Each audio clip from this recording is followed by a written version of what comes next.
Bienvenue sur OCDQ TV. Nous sommes ici en direct de la basilique de Québec pour vous faire suivre la cérémonie de l'ordination diaconale de 3 nouveaux diacres. Il s'agit de Gilles Fortin, Michel Labbé et Régent Langlais qui vont être ordonnés diacres par Monseigneur Pierre-André Fournier, l'évêque auxiliaire de Québec. Vous êtes donc invités à suivre ce moment important pour l'Église de Québec et l'Église universelle. Je vous souhaite donc un bon visionnement avec nous.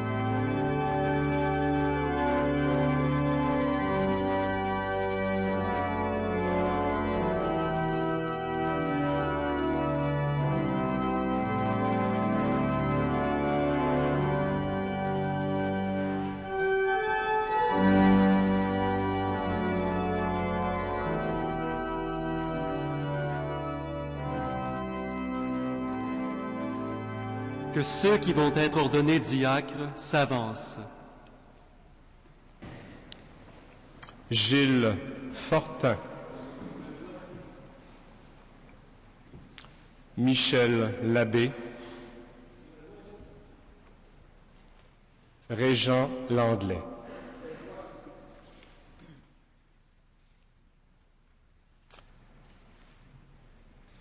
La Sainte Église, notre Mère, vous présente nos frères Gilles, Michel, Régent et demande que vous les ordonniez pour la charge du diaconat.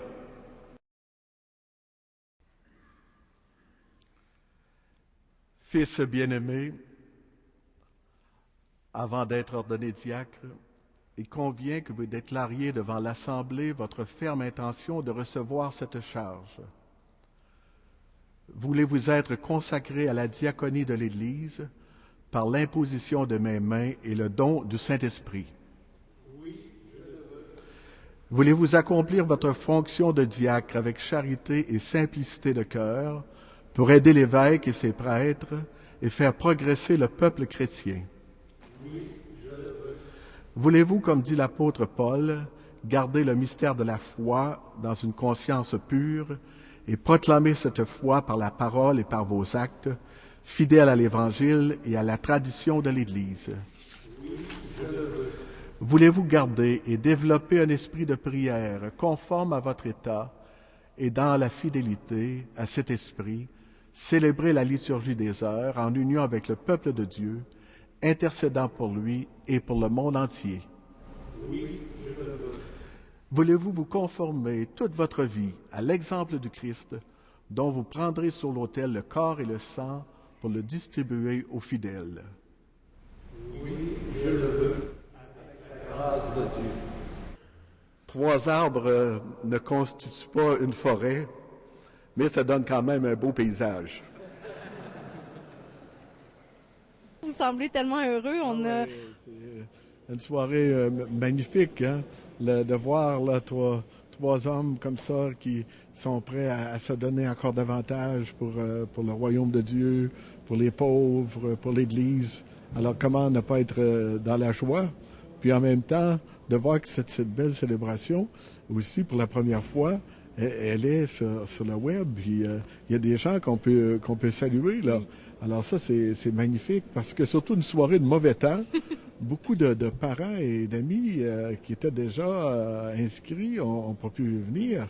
Alors là, ils ont pu suivre la célébration sur le web. Alors, félicitations. Moi, je tiens à vous féliciter pour cette initiative qui est vraiment merveilleuse puis qui permet au Seigneur de rejoindre encore plus de monde. Le royaume de Dieu, c'est le message central de Jésus-Christ. Pourquoi c'est le message central de Jésus? C'est parce que le royaume de Dieu, c'est Jésus. C'est lui le royaume. C'est Dieu agissant maintenant. C'est Dieu présent dans l'histoire, dans notre histoire actuelle. Et votre ordination se situe dans une époque de modernité. C'est un grand moment de joie et de paix. Puis c'est un soulagement aussi. Moi, ça fait 8 ans que j'ai commencé mon cheminement. Et là, on voit que je suis rendu aux ordres majeurs Et je vois que la fin arrive, là, mais c'est un autre commencement pour d'autres choses encore. Parce que l'ordination, c'est juste un passage. Après ça, c'est tout le cheminement d'être prêtre, de vivre, le sacerdoce et tout ça. Mais pour moi, ça a été un moment vraiment privilégié ce soir. Dans sa bonté, Dieu veut avoir besoin de nous pour construire ce royaume. Un royaume de paix, un royaume de joie, un royaume de bonheur, un royaume de justice et d'amour. Et Jésus continue à choisir des disciples, des apôtres pour sa mission. Bonjour, Régent Langlais. Bonjour. Vous êtes aujourd'hui diacre.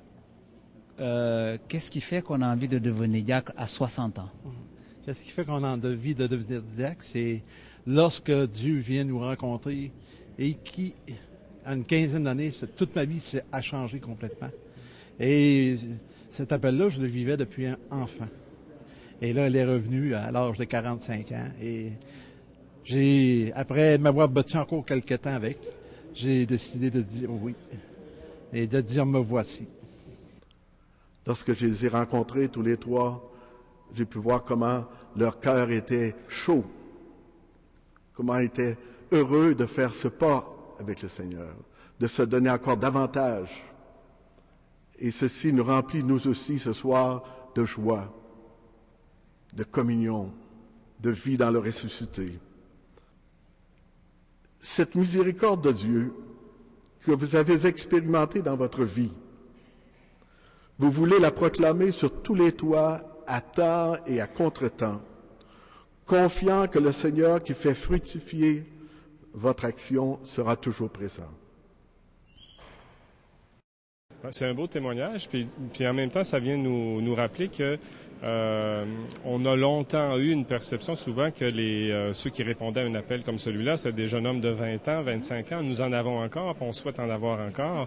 Mais il y a aussi des hommes à 40 et 50 ans qui discernent cet appel-là et qui peuvent être accueillis dans un projet de service d'église à l'intérieur du diaconat et du presbytérat. Et alors ça, c'est un élément intéressant. Aujourd'hui, ces trois candidats, trois hommes d'âge mûr qu'on a accueillis, on en a des plus jeunes aussi, mais aujourd'hui, c'est un trio d'hommes expérimentés. Oui. Soyez confiants que les fruits que le Seigneur miséricordieux a produits en vous, il les produira aussi par votre humble service à une multitude d'autres personnes.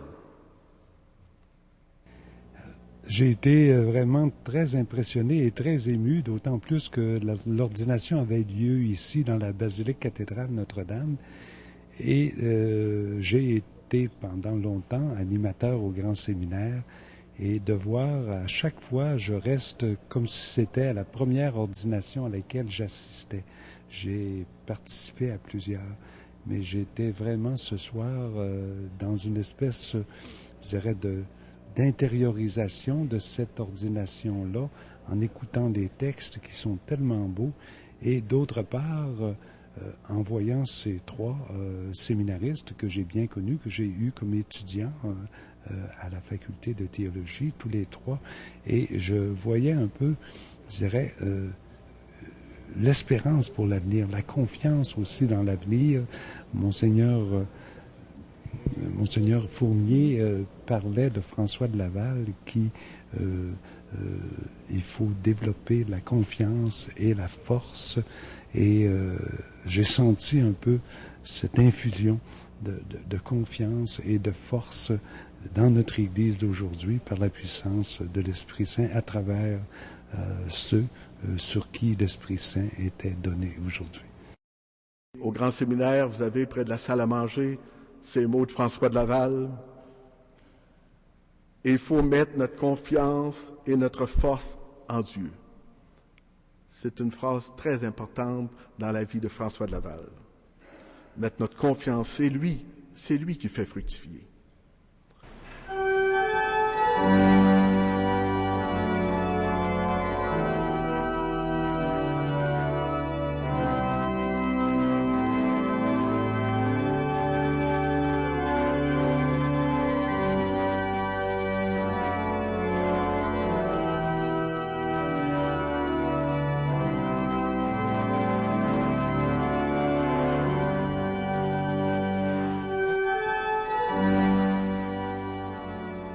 nous sommes maintenant rendus à la fin de cette cérémonie.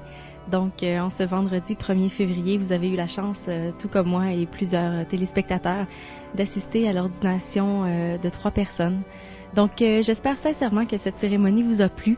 Ici, vous auriez pu sentir la chaleur malgré la tempête et le froid là, qui sévissaient à l'extérieur de la basilique cathédrale Notre-Dame.